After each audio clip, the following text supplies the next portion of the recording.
Bharatiya Janata party का वर्तमान हिमाचल सरकार पर आज पहला आरोप ये है कि वो लगातार जन विरोधी निर्णय ले रही है। अभी लेटेस्ट 12 मई को संपन्न हुई कैबिनेट मीटिंग में उन्होंने जिस तरह से स्वास्थ्य एवं परिवार कल्याण, आयुष तथा पशुपालन विभाग के डॉक्टरों की जो नॉन प्रैक्टिसिंग अलाउंस था, NPA था, उसको बंद करने का निर्णय लिया, जिससे हिमाचल प्रदेश में डॉक्टर्स तो प्रभावित होंगे ही, हिमाचल की जनता भी प्रभावित होगी। NPA बंद होने से उनकी तनख्वाहों में इतनी कमी आएगी कि शायद वो सरकारी नौकरी ज्वाइन करना पसंद ना करें, जिससे स्वास्थ्य संस्थानों में पहले ही खाली पोस्टें चली हैं और उनमें आने वाले समय में और बढ़ोतरी होगी और उससे भी जनता प्रभावित। दूसरा, अगर वो NPA बंद होने के बाद प्रैक्टिस करते हैं, नौकरी के साथ साथ प्रैक्टिस करते हैं, तो भी जनता जो है उससे प्रभावित होने वाली है। इसलिए भारतीय जनता पार्टी सरकार द्वारा इन विभागों में डॉक्टरों के NPA को बंद करने के निर्णय की कड़ी निंदा करती है, कड़ी आलोचना करती है और प्रदेश हित में इसे वापस करने की मांग करती है। यही नहीं, चाहे इन्होंने संस्थान बंद किए, विधायक निधि बंद की, इन्होंने बिजली महंगी की,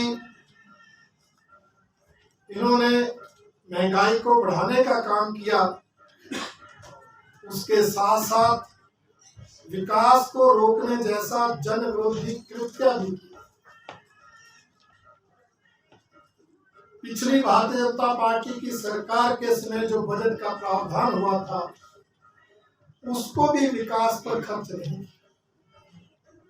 मेरी सूचना के मुताबिक 305 करोड़ रुपए PWD लोक निर्माण विभाग और लगभग 250 करोड़ रुपए जल शक्ति विभाग में 31 मार्च तक सरेंडर किए, जबकि पिछली सरकार द्वारा जारी किया गया बजट था।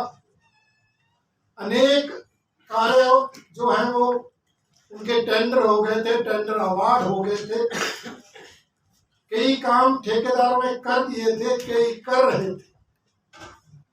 ये पैसा देकर जो ठेकेदारों का काम हुआ था उसकी पेमेंट होनी थी, या जो काम पूरे होने पर उनको पेमेंट होनी थी, परंतु ये पैसा सरेंडर होने से ठेकेदार प्रभावित हुए हैं। उनको जो उन्होंने 6 महीने, 7 महीने, 8 महीने पहले काम पूरे किए, उनकी पेमेंट नहीं हो रही। दूसरा, जो आधे अधूरे काम थे वो वही विभाग ने रोक दिए कि पैसा नहीं। यहाँ तक कि जो टेंडर हो गए थे, टेंडर अवार्ड हो गए थे, अभी ठेकेदार ने शुरू करना था, उनके तो टेंडर ही कैंसिल कर दिए। इसलिए विकास प्रभावित इस काम से होगा, इसको भी भारतीय जनता पार्टी जन विरोधी निर्णय मानती है। और हैरानी की बात है, जब इन विभागों के मंत्रियों से पूछो तो वो चुप्पी धारण करते हैं, वो कोई जवाब नहीं देते, जिससे स्पष्ट होता है कि सरकार में गुटबाजी किस कदर है। भारतीय जनता पार्टी की सरकार के समय बच्चों को मुफ्त वर्दी के साथ साथ मुफ्त बैग भी दिए थे, पीने के पानी के लिए बोतल भी दी। इन्होंने ना बैग दिए ना बोतल दी। यही नहीं, इसके साथ साथ आपने देखा होगा कि अभी लिफ्ट में जो 15 रुपए किराया लगता था उसको बढ़ाकर 20 रुपए कर 10 रुपए से बढ़ाकर 20 रुपए कर। उससे हिमाचल की जनता के साथ साथ हिमाचल में आने वाला पर्यटक भी प्रभावित। ये निर्णय तो जन विरोधी के साथ साथ प्रदेश विरोधी भी है, जिसकी भारतीय जनता पार्टी कड़ी निंदा करती है। हिमाचल प्रदेश में कामगार कल्याण बोर्ड था, जिसके माध्यम से भवन निर्माण कार्य में लगे मजदूरों, नरेगा के मजदूरों को अनेक तरह के आर्थिक लाभ दिए जाते हैं। बेटी के पैदा होने पर, बेटी की शादी में, बच्चों की पढ़ाई के समय, बीमारी के समय, मृत्यु के समय, वो अनेक तरह के लाभ कामगार कल्याण बोर्ड के माध्यम से दिए जाते थे, जो इस सरकार ने बंद कर। तो एक तरह से इस तरह कुल मिलाकर जन विरोधी निर्णय लेने का काम जो सुक्खू सरकार ने पहले दिन से शुरू किया था, वो लगातार जारी है। इसकी भारतीय जनता पार्टी, इस सरकार की इसके लिए कड़ी आलोचना है।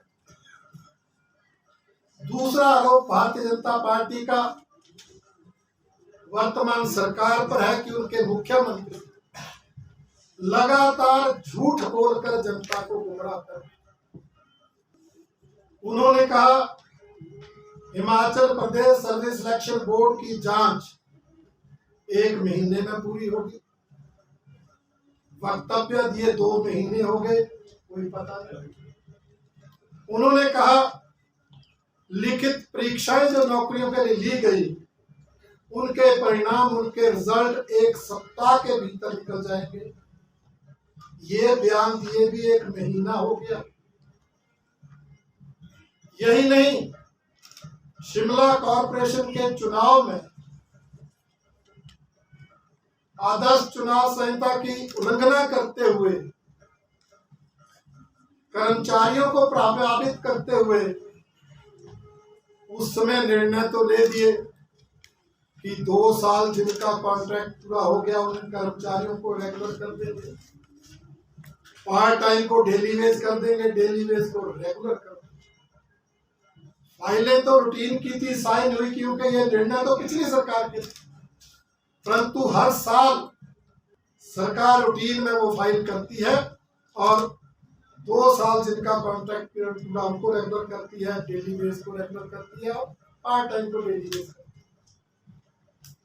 परंतु अभी उन निर्णयों को लिए हुए भी महीने से ज्यादा समय हो गया, कोई ऐसा कर्मचारी चाहे वो डेली बेस चाहे कॉन्ट्रैक्ट का रेगुलर नहीं हुआ, पार्ट टाइम डेली बेस।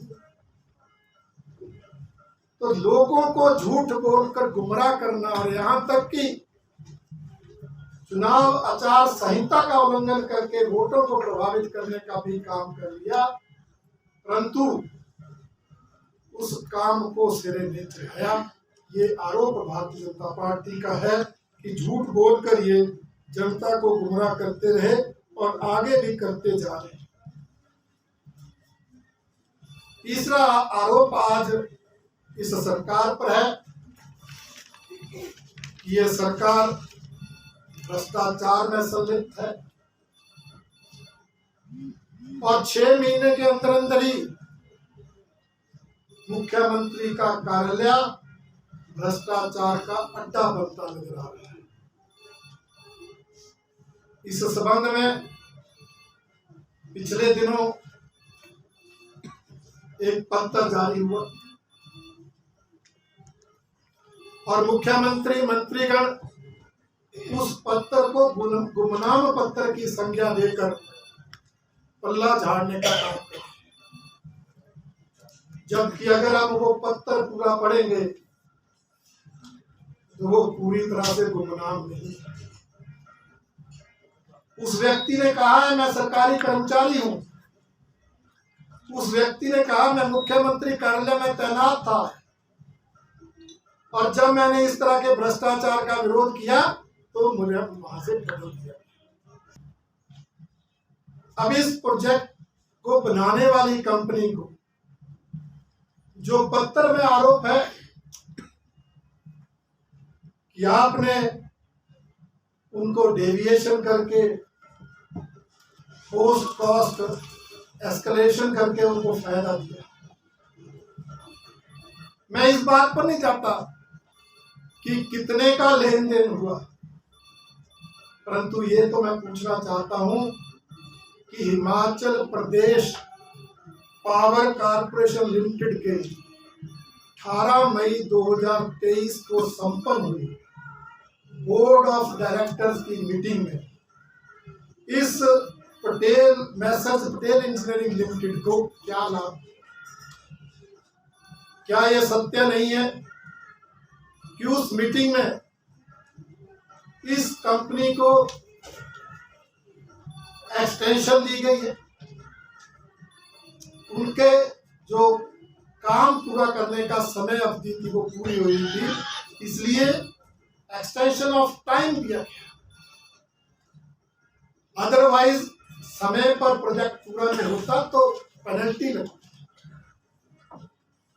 तो पेनल्टी लगाने की बजाय एक्सटेंशन दी जा रही है, और जब टाइम में एक्सटेंशन दी जा रही है तो कॉस्ट में भी जो है वो डेविएशन हो रही है। तो ये जब बोर्ड की मीटिंग में हुआ है तो किस लिए हुआ, क्यों हुआ, क्या आवश्यकता पड़ी, ये जवाब प्रदेश की जनता मांगती है। इसलिए मैं कहना चाहूंगा मुख्यमंत्री महोदय, भारतीय जनता पार्टी के नेताओं पर तंज कसने की बजाय इस पर स्पष्टीकरण स्पष्ट करें। क्या यह सत्य नहीं है कि 18 मई को जो Himachal Pradesh power corporation limited की बोर्ड ऑफ डायरेक्टर्स की मीटिंग हुई, उसमें इस प्रोजेक्ट को बनाने वाली company Messrs Patel engineering limited को एक्सटेंशन ऑफ टाइम और डेविएशन ऑफ रेट्स का फायदा दिया? बताएं क्यों किया गया? और यही नहीं, इसके अलावा भी ट्रांसफर में, तबादलों में भ्रष्टाचार, उसके आरोप तो शुरू से लगते आए, इस पत्र में भी लगे, और कई तरह के आरोप लगे हैं, परंतु ये आरोप तो मुझे लगता है बहुत ही गंभीर है। और क्योंकि ऊर्जा विभाग भी माननीय मुख्यमंत्री के पास, इसलिए उनकी ही जवाबदेही बनती है कि वो स्पष्ट करें और कुछ अधिकारियों को परियोजना का दौरा करा के इस मुद्दे पर लीपापोती मत।